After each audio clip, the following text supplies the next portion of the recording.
Okay, balik muli tayo sa ating pong pag-aaral sa mga piling kawikaan sa aklat ng kawikaan. So we are walking through the book of Proverbs. We are trying to select some proverbs from this book, from the book of Proverbs. And at this time, let me invite you to Proverbs chapter 20, verse 29. And this is a very familiar verse to us. Let me read to you in English Standard Version and then basahin din natin sa Tagalog, no, mga kapatid. Ang sabi rito sa ESV, the glory of young men is their strength, but the splendor of old men is their gray hair.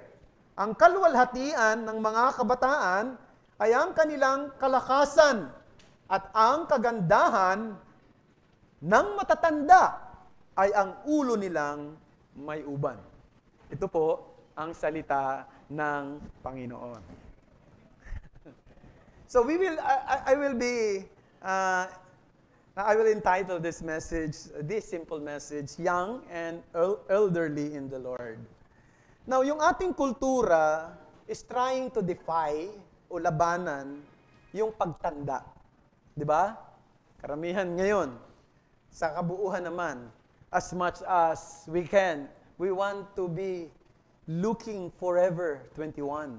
No? Gusto natin ay ganyan ang ating edad. And alam niyo ba sa report ng Aesthetic Society in 2023, sinasabi nila na mas tumaas daw ang mga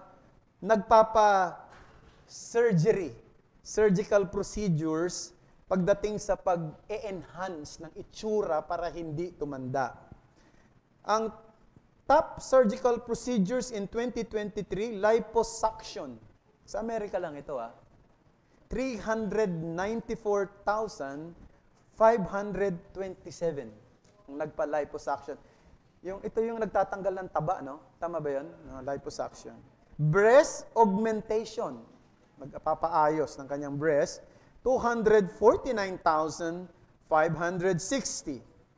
Tummy tuck, 194,875. Breast lift, 147,611. Eyelid surgery, nagpapaganda ng mata, 113,996. Facelift, nagbabanat ng mukha, 6,693. It is because of what the culture is trying to dictate to us that we should defy age, no? Dapat nating labanan ang pagtanda ng ating itsura. On the other hand, brethren, religious individual often say, old is better. Ang pagiging matanda, yan ang mas maganda. No? In fact, studies indicate that religious participation is higher among older adults than any age group. Totoo yan, and I can testify. Maging nung nakarating ako sa Inglaterra, napansin ko na ang mga simbahan doon, karamihan ang mga dumadalo ay mga matatanda at kukonti lamang ang mga kabataan. No? Sa mga seniors din kasi, hindi lang dahil siguro nagkakaroon sila ng awareness o magkakaroon sila ngayon ng consciousness sa mga bagay na may kinalaman sa relasyon nila sa Diyos, kundi nakakakita rin sila ng social support beyond their family sa mga religious sectors. Imagine si Denzel Washington, favorite na Hollywood actor at director na paborito kong panoorin ng kanyang mga pelikula, di ba? Kilala natin siya kung gaano siya kasakat. In his 70s, ngayon 70 years old na siya, nag-transition. Ngayon, from actor and director, ngayon preacher na siya. Nangangaral na siya ng salita ng Diyos. Ano? Now, yung grupo niya, hindi ko alam, but what's the point? Sinasabi nila, mas maganda talaga maging matanda, no? Kasi nagiging aware ka sa mas mahalagang bagay, katulad ng mga bagay na may kinalaman sa relihiyon. Pero alam niyo, sa Bible, biblical truth remains, neither youth nor old age is condemned. Hindi kinukondem ang pagiging kabataan. Hindi rin kinukondem ang pagtanda. Both are celebrated. Ang bawat yugto ng buhay ay may daladalang kanya-kanyang pagpapala, kanya-kanyang bentahe, kanya-kanyang oportunidad para gumawa ng mabuti. We must not overlook this truth. As every phase of life carries its own benefits. At every stage, we are called to serve Christ's purposes, embracing the unique glory that accompanies it. Walang dapat ikainggit sa mga kabataan. Wala ring dapat ikainggit sa mga matatanda. Sapagkat ang bawat yugto ng buhay ay may dalang pagpapala na pwedeng makapag-contribute meaningfully sa body of Christ at sa harapan ng mundong sumasaksi o tumitingin sa bawat isa sa atin. At yan ang gusto kong bigyang diin sa ating simpleng meditation mula sa Proverbs chapter 20 verse 29. Ito ang mensahe. A life worth living is using your strength and wisdom to serve the Lord. Let me underscore. A life worth living is using your strength and wisdom to serve the Lord. Gamitin ang lakas at ang karunungan sa interes ng Panginoon.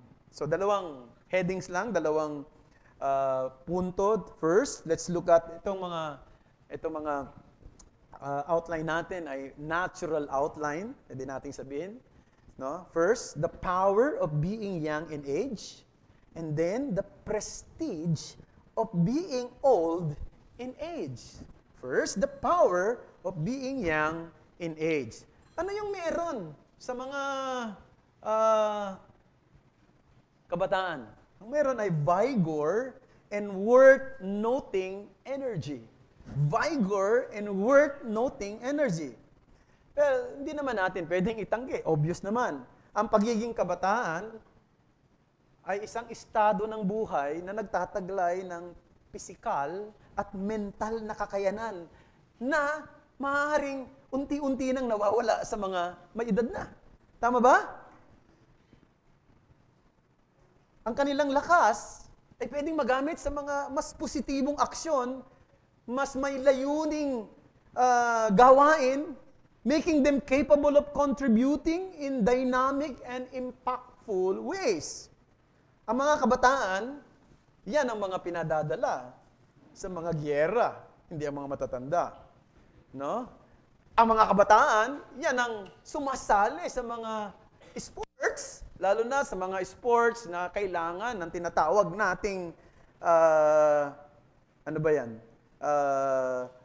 energy, physical energy. Nagde-demand ng physical energy. I remember, no, nung bata-bata pa ako, ang paglalaro ng basketball maging sa gitna ng tirik na araw ay kayang-kaya, no? Na parang hindi napapagod.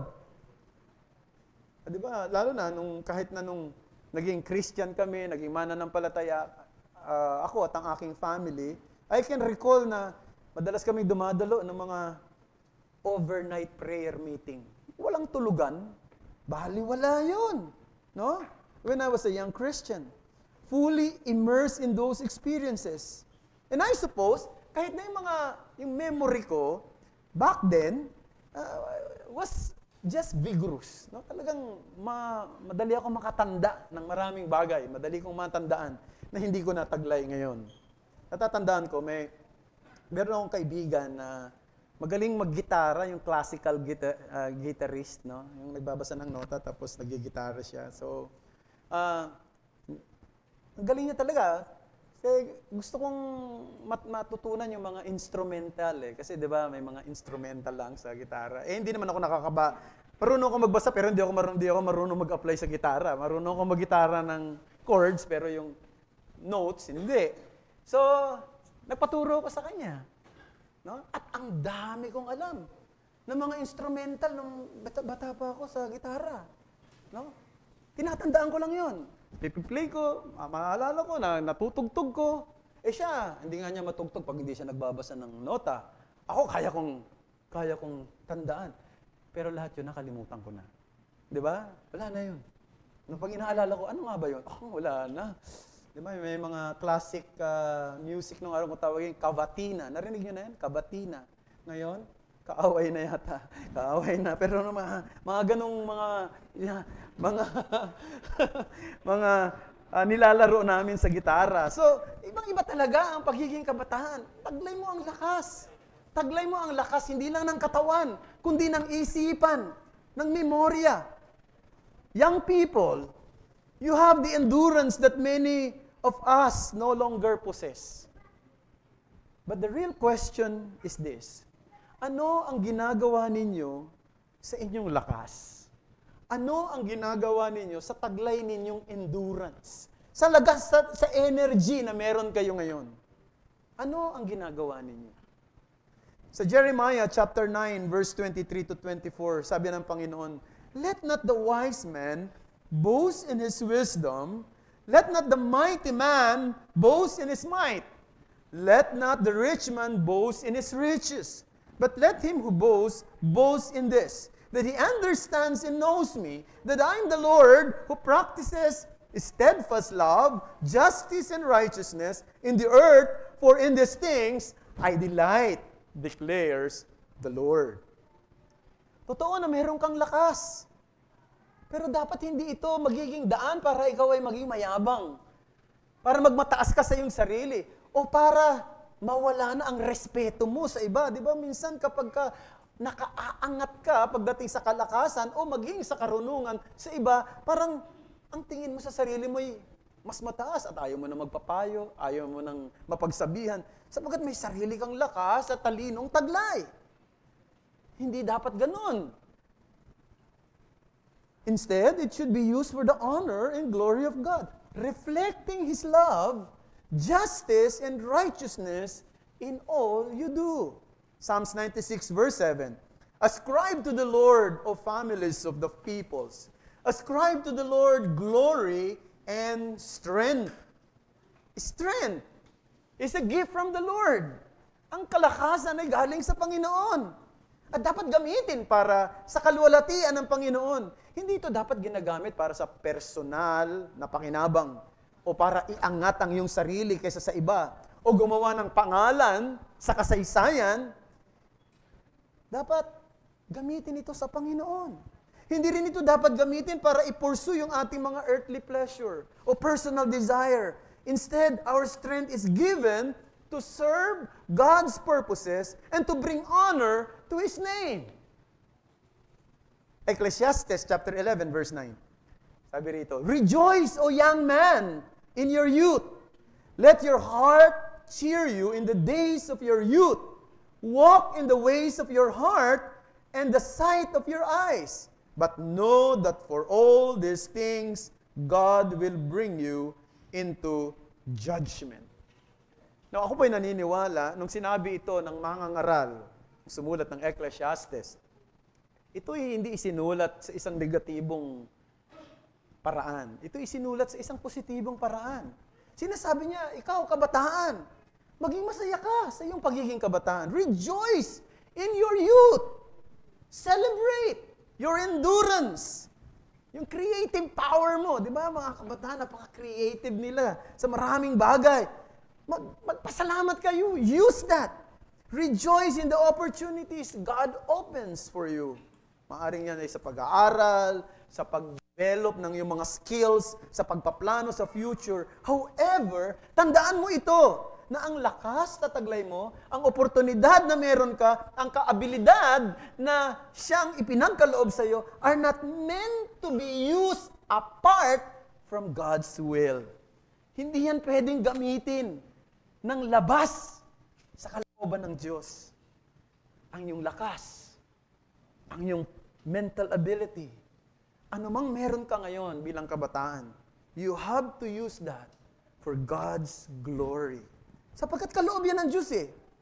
Ang Diyos ang siyang may otoridad at kapangyarihan na nagbigay at pwedeng bawiin sa iyo kung ano ang ibinigay sa isang kisap mata. Tandaan natin, mga kabataan na kinakausap ko, marami kayo rito ngayon, you belong to someone greater than yourself. Let me underscore that. You belong to someone greater than yourself. And one day, you will give an account to Him. Kung gaano ninyo ginamit ang mga bagay na ipinagkatiwala sa inyo. Yang lakas, ang abilidad, ang energy, ang endurance, ang creative power, ang mental prowess na taglay mo, lahat yan ay pagsusulit mo sa araw o sasagot ka sa Panginoon kung paano mo ginamit ang lahat ng yan. Yung iba sa inyo rito, maaaring may pangarap at may mga plano sa future. Walang masama dyan. Siguro yung iba nag-iisip, ganitong gagawin ko, pag-graduate ko, I will do this, I will do that. Gusto kong ma-explore ang mundo. Gusto kong ma-enjoy ang aking freedom. No?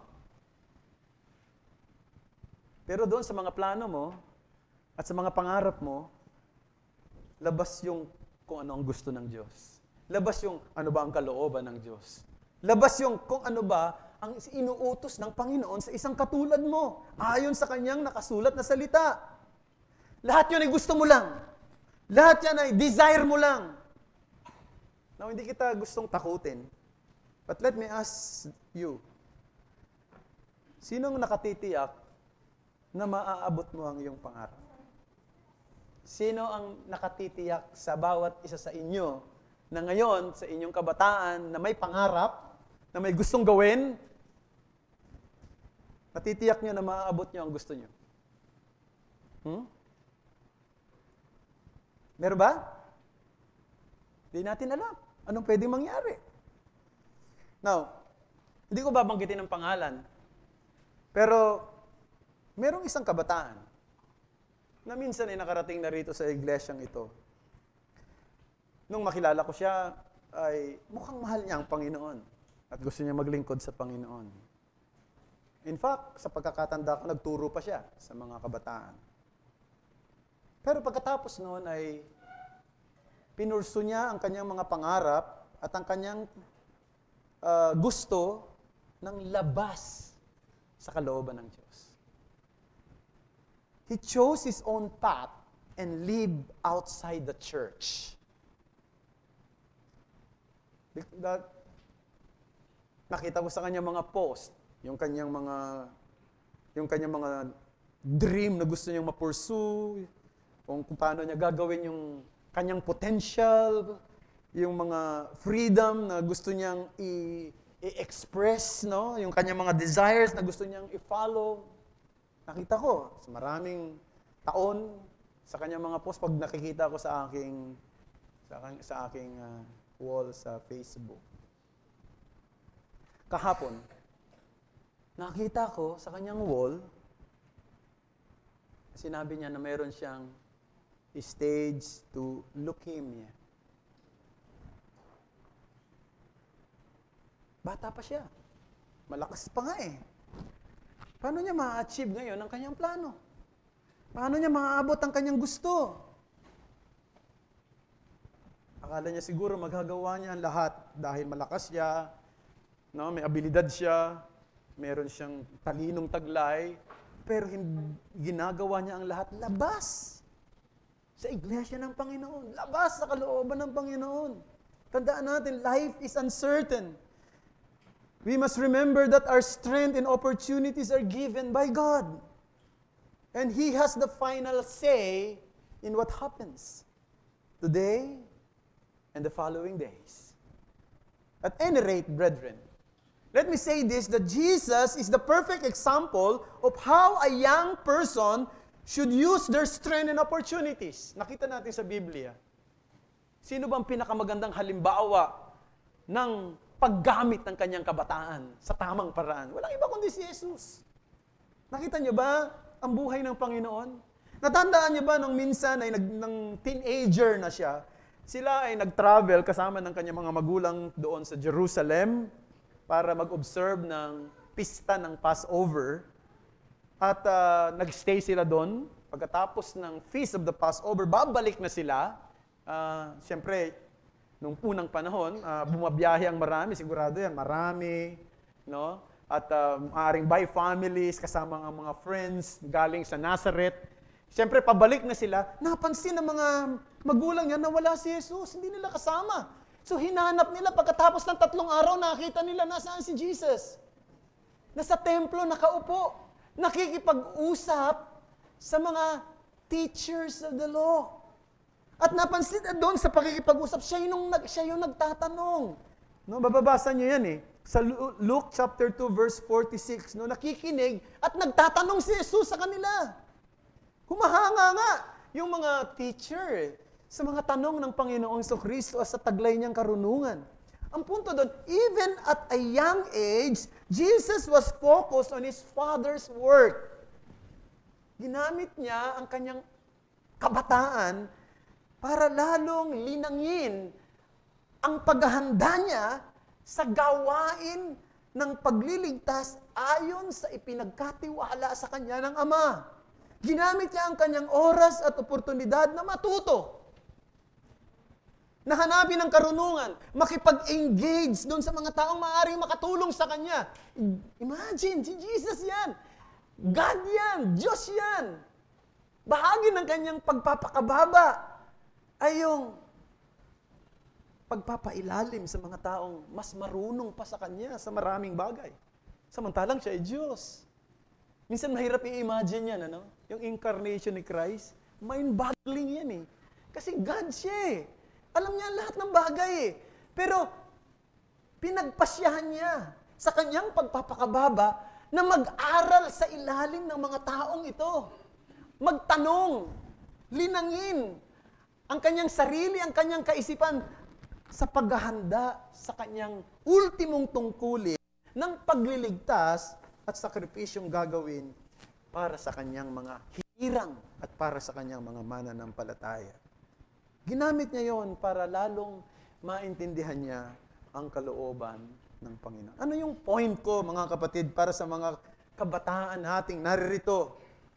Use your strength and opportunities for the interests of Christ.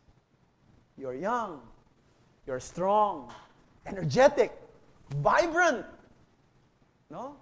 Yung inyong mga isip talagang matitindi yan. Gamitin niyo yan. Sapagkat binigay yan ng Diyos sa inyo. Kung kayo Kristiyano, gamitin niyo yan para sa interes ni Kristo. Ang inyong kabataan ay kaloob. And it's meant to be used for something far greater than your personal ambitions. Use it for Christ's purposes. And I guarantee you, brethren, you will find lasting fulfillment and purpose for using it for the glory of your Master. So that's number 1, the power of being young in age. Now let's go to the second part ng verse. Ang sabi doon sa second part ng verse, ang kagandahan ng matatanda ay ang ulo nilang may uban. Kaya nagpatina yung iba siguro, no? At ako nagbawas kasi kitang-kita ang aking mga puti rito. Pero yun daw ang kagandahan. Ang sabi rito, kagandahan is splendor. Di ba? Maganda pala yun eh. Ba't pa tayo nagpapatina? No? Ha? Maganda daw eh, sabi oh. Maganda. Sa isang matanda na ang kanyang ulo ay puno ng uban. No? So, sa second heading, the prestige of being older in age. Of course, ano ba yun? Yung uban ba ang nagpapaganda? Ano ba yung nire-represent nun? Yun ang punto. Yung value of wisdom by experience. The value of wisdom by experience. Pero gusto ko lang din linawin, mga kapatid. I agree na hindi po ibig sabihin, marami kang uban, no? Automatically, marami kang karunungan. Hindi ako naniniwala ron at palagay ko, hindi rin kayo sang-ayon. Naniniwala ako doon sa kasabihan ng mga matatanda. Mayroong matatandang tumanda ng walang pinagkatandaan. No? Kaya hindi garantiya na pagka ikaw ay tumatanda at marami ng uban, matalino ka o nagtataglay ka ng karunungan. However, sa konteksto ng Proverbs, this is a Christian Proverbs, brethren. Maraming Proverbs, di ba? May proverb, may Babylonian Proverbs, may Persian Proverbs, may Chinese Proverbs, may English Proverbs. This is biblical Proverbs. And yung mga immediate na bumabasa nito ay yung mga covenant people of God. No?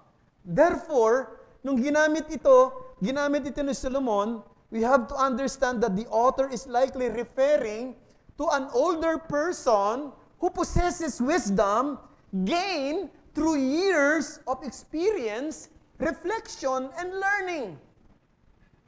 Ito yung wisdom na in this sense ay hindi lang dahil mahaba ang kanyang buhay, kundi sa haba ng kanyang buhay, marami siyang nag-gain na understanding sa pamamagitan ng patuloy niyang paghanap sa Diyos at paglalapat ng kaalaman na kanyang natutunan over time sa kanyang buhay. Proverbs 16:31. Gray hair is a crown of glory. It is gain in a righteous life. So this is not just having a gray hairs per se. It is the gray hair of a righteous man. Ito ay ang ulong may uban ng isang taong nagtaglay ng katuwiran ng Diyos na kanyang natutunan, in-apply sa kanyang buhay sa bawat taon at lumipas na taon na ibinigay sa kanya ng Panginoon. Sapagkat maraming mga tumanda na nagsayang lang ng panahon. Nagsayang lang ng kanilang buhay. Kaya kahit sa kanilang pagtanda, walang karunungan kundi kahangalan. Di ba? May nagsabi, if a young fool is dangerous, how much more so is an elderly fool. Kung daw ang isang kabataan na hangal ay mapanganib, lalo na siguro yung mga matanda na hangal pa rin hanggang ngayon. No? Mahirap yun. Alam niyo kung bakit? Kasi kung ang isang hangal na kabataan, alam mo, may pag-asa pa eh. Bata pa naman siya. Pwede pa siyang matuto, pwede siyang mabago. Kung matanda na siya, minsan makunat na. No? Ayaw nang makinig. Minsan hindi, wala nang naiintindihan. Kaya hangal siya, maaaring hanggang kamatayan niya. Yun ang malungkot. Mas mapanganib. Hindi ba? Ecclesiastes chapter 4 verse 13. Better was a poor and wise youth than old and foolish king who no longer knew how to take advice. Bakit daw ayaw magpapayo niya? Sapagkat hindi siya natuto sa karunungan sa pamamagitan ng kanyang karanasan at dahil dito, ang na-develop sa kanya ay kayabangan. Ayaw niyang tumanggap ng payo. Ayaw niyang makinig sa sinasabi ng iba. Ang isang totoong matalino at nagtataglay na karunungan, kahit na nagkakaedad na, handa pa rin tumanggap ng payo sa sino man. Kaya alam mo, pag nagre-reflect ako dito sa Proverbs na ito, I can sense a beautiful continuity. Ito yung kabataan na taglay niya yung kanyang kalakasan, ginamit niya ito para sa paglilingkod sa gawain ng Panginoon at sa interes ni Kristo.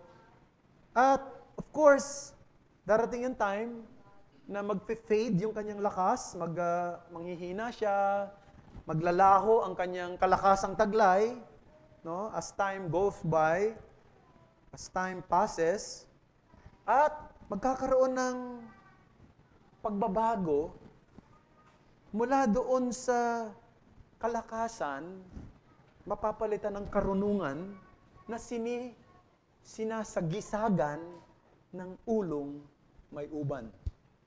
Tama?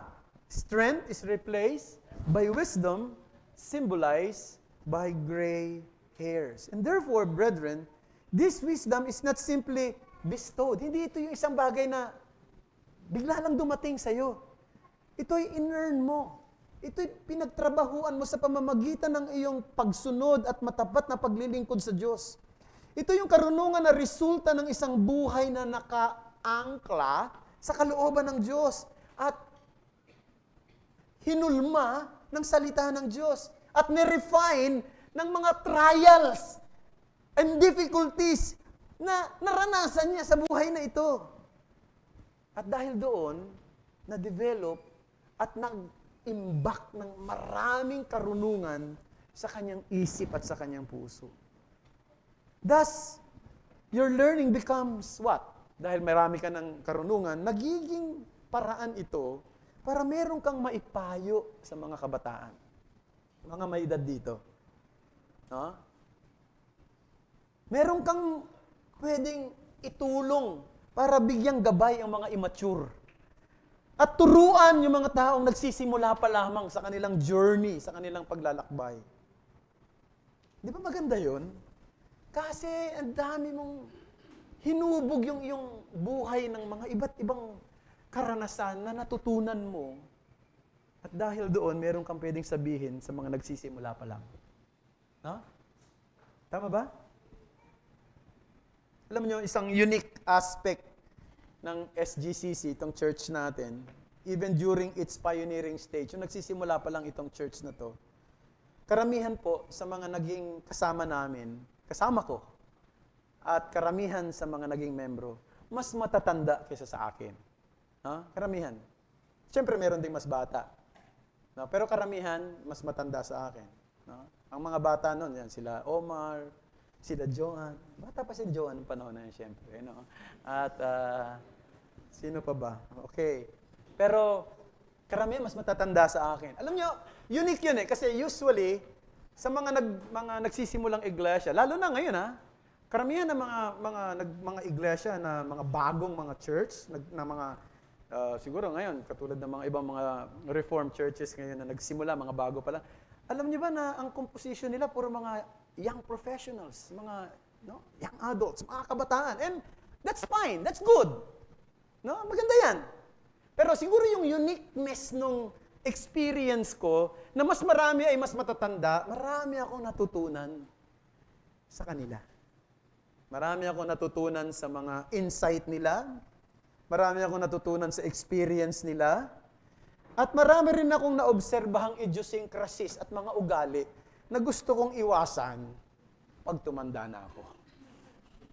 Na nakita ko sa kanila. Yun, naiintindihan niyo ba yun? Kasi yun ang kagandahan dahil ang mga taong ito ay pwedeng makatulong sa iyo para hubugin ka at tulungan ka. At sana ganun din ang bawat isa sa atin dito. No? Tatanda rin yung marami sa inyo. Pero sana sa pagtanda ninyo, ito'y kasama sa magiging hangarin ninyo na makakatulong ako sa mga nagsisimula pa lang sa kanilang journey sa buhay na ito. May maipapayo ako sa kanila. Meron akong masasabi sa kanila sapagkat once upon a time, pinagdaanan ko ang lahat ng ito. Alam mo niyo, mas may ngipin yun. May ngipin yun. No? Ikaw, madalas ko nga sinasabi, yung isang tao na nagtuturo ng isang bagay na hindi niya naranasan, maaring nakuha niya lamang yung tinuturo niya saan? Sa libro, sa aklat. Nagtuturo ka ng missions. No? May mga ganun nagtuturo ng missions, pero hindi naman nakapag-mission. Saan niya nakakuha yung mga prinsipyo? Sa libro. No? Pero iba yung nagtuturo ng mission na naka-experience mag-mission. Naka-experience mag-church plant, mag-house to house, no? Makipag-usap sa mga tao. Naranasan niya yun. May ngipin yun sa mga tinuturuan niya. Hindi ba ganun? At maging sa bawat iba't ibang larangan o aspeto ng buhay, kaya maganda ring tumanda kung tayo ay lumalago sa mga experiences na ibinibigay sa atin ng Panginoon. Kasama na yung mga trials, kasama na yung mga difficulties, kasama na yung mga painful experience na pwedeng mag-gather ang lahat ng ito sa iyong isipan na pagdating ng araw ay pwede mo ring magamit para sa iba. So, mga kapatid, pwede nating sabihin, parehong mabuti. No? Ang pagiging kabataan at ang pagiging matanda. An older person who has gained much wisdom, brethren, as I have observed, is often a man or woman of prayer. Yan ang na-observe ko. I observe, not only in this church, but in others as well, na yung mas talagang may oras mag-pray, manalangin, mga karamihan sa kanila, mga older Christians. Mas matatanda. No? For example, every Tuesday, in Trinity Baptist Church in Gloucester, sa England, a group of elderly men and women gathers to pray. When I was in England, I joined that prayer time. Tuesday. Pagpunta ko ron, puro matatanda. No? Puro sila matatanda. Mga talagang iba, mga 80 years old na, 85 years old na, mga ganyan. No? Matatanda, nagpe-pray. No? Parang ayaw ko nga sumama. Parang, sabi ko, puro naman matatanda itong mga nandito. Pero okay lang. No? And every Tuesday, nagpe-pray sila. Puro sila mga matatanda. Last Tuesday, ang pinag-pray nila, ang Sovereign Grace Christian Church. Yun ang focus ng kanilang prayer. Wala silang ibang pinag-pray, kundi tayo lang. Huh? Kasi nga, alam mo, yun din ang napansin ko, pag tumatanda na sa buhay Kristiyano, isang bagay na lalo pang lumalalim sa kanya ay yung kanyang prayer life. Kaya tatanungin ko yung mga matatanda na rito, kamusta ang mga prayer life nyo? Okay naman, Pastor. Medyo naantok na lang talaga, pero okay naman. No? Bakit kaya? Naisip niyo ba yon? Bakit nga kaya ganon? I believe because kung ikaw nagkakaedad na, no, sa buhay Kristiyano mo, you come to understand the truth.